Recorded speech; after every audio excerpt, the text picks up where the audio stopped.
राम राम दोस्तों, आपका स्वागत है मेरे YouTube चैनल पीसी पटेल सनातनी व्लॉग में। तो चलिए दोस्तों शुरू करते हैं आज की कहानी। अकेलेपन का अनुभव।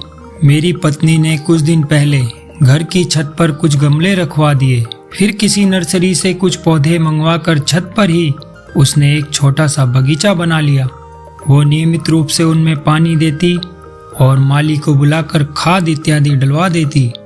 शुरू में मुझे उसकी इस हरकत पर हंसी आई, लेकिन ये सोचकर चुप रहा कि चलो कहीं तो अपना दिल लगा रही है। लेकिन पिछले दिनों में छत पर गया तो ये देखकर हैरान रह गया। कई गमलों में फूल खिल गए हैं। नींबू के पौधों में 2 नींबू भी लटके हुए हैं और 2-4 हरी मिर्च भी लटकी हुई नजर आई। मैं कुछ देर वहीं छत पर बैठ गया, उन पौधों की ओर देखता रहा। अचानक मैंने देखा कि पिछले हफ्ते उसने बांस का जो पौधा गमले में लगाया था, उस गमले को घसीटकर दूसरे गमले के पास कर रही थी। गमला भारी था और उसे ऐसा करने में मुश्किल आ रही थी।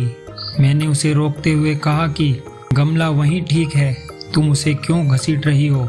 पत्नी ने मुझसे कहा कि यहाँ ये बांस का पौधा सूख रहा है, इसे खिसकाकर इस पौधे के पास कर देते हैं। मैं हंस पड़ा और कहा, अरे पौधा सूख रहा है तो खाद डालो, पानी डालो, इसे खिसका कर किसी और पौधे के पास कर देने से क्या होगा। पत्नी ने मुस्कुराते हुए कहा, ये पौधा यहाँ अकेला है इसलिए मुरझा रहा है, इसे इस पौधे के पास कर देंगे तो ये फिर से लहलहा उठेगा। पौधे अकेले में सूख जाते हैं, लेकिन उन्हें अगर किसी और पौधे का साथ मिल जाए तो जी उठते हैं। मेरी पत्नी बोल रही थी और मैं सुन रहा था। क्या सचमुच पौधे अकेले में सूख जाते हैं? क्या सचमुच पौधे को पौधे का साथ चाहिए होता है? बहुत अजीब सी बात थी ये, और ये सुनना ही नया था। लेकिन सुन रहा था और फिर सोच रहा था। पत्नी गमले को खींचकर दूसरे गमले के पास करके खुश हो गई और मैं उस पौधे की ओर देखकर कहीं खो गया।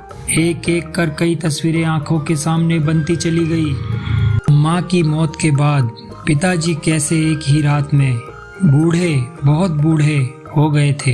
हालांकि माँ के जाने के बाद 16 साल तक वो रहे, लेकिन सूखते हुए पौधों की तरह माँ के रहते हुए जिस पिताजी को मैंने कभी उदास नहीं देखा था, वो माँ के जाने के बाद खामोश से हो गए थे।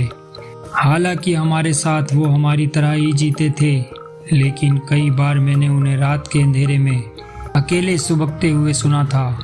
पत्नी कह रही थी, अकेले में पौधे सारी रात सुबकते हैं। वो कह रही थी, ये तो तुमने 4th कक्षा में ही पढ़ लिया होगा कि पौधों में भी जान होती है, और जब जान होती है तो ये हंसते और रोते भी हैं। देखो ना मिर्च कैसी लहला रही है, नींबू इस छोटे से गमले में भी कैसे फल रहा है। ये सब साथ का असर है। मिर्च के साथ नींबू और नींबू के साथ तोरी, तोरई के साथ सफेद फूल। बांस का पौधा जरा अलग सा था तो इसे माली ने अकेले में रख दिया था। माली ने ये सोचने की जहमत भी नहीं उठाई कि इतना छोटा पौधा अकेले में कैसे रह सकता है। देखो तो सही, ये अकेला पौधा कितना डरा हुआ सा लग रहा है। बेचारा डर के मारे सूख रहा है। देखना कल से ये पौधा कैसे हरा नजर आने लगता है। मुझे पत्नी के विश्वास पर पूरा विश्वास हो रहा था। लग रहा था कि सचमुच पौधे अकेले में सूख जाते होंगे। बचपन में मैं एक बार बाजार से एक छोटी सी रंगीन मछली खरीद कर लाया था और उसे शीशे के जार में पानी भरकर रख दिया था। मछली सारा दिन गुमसुम रही। मैंने उसके लिए खाना भी डाला, लेकिन वो चुपचाप इधर उधर पानी में अनमना सा घूमती रही। सारा खाना जार की तलहटी में जाकर बैठ गया था। मछली ने कुछ नहीं खाया। 2 दिनों तक वो ऐसे ही रही और एक सुबह मैंने देखा कि वो पानी की सतह पर उल्टी पड़ी थी। इस एक घटना के बाद मेरे मन से मछली पालने की इच्छा हमेशा के लिए खत्म हो गई। लेकिन आज मुझे घर में पाली वो छोटी मछली याद आ रही थी।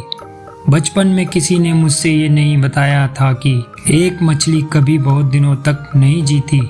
अगर मालूम होता तो कम से कम 2 या 3 या और ढेर सारी मछलियां खरीद लाता और मेरी वो प्यारी मछली यूं तन्हा न मर जाती। मुझे लगता है कि संसार में किसी को अकेलापन पसंद नहीं, आदमी हो या पौधा, हर किसी को किसी ना किसी के साथ की जरूरत होती है।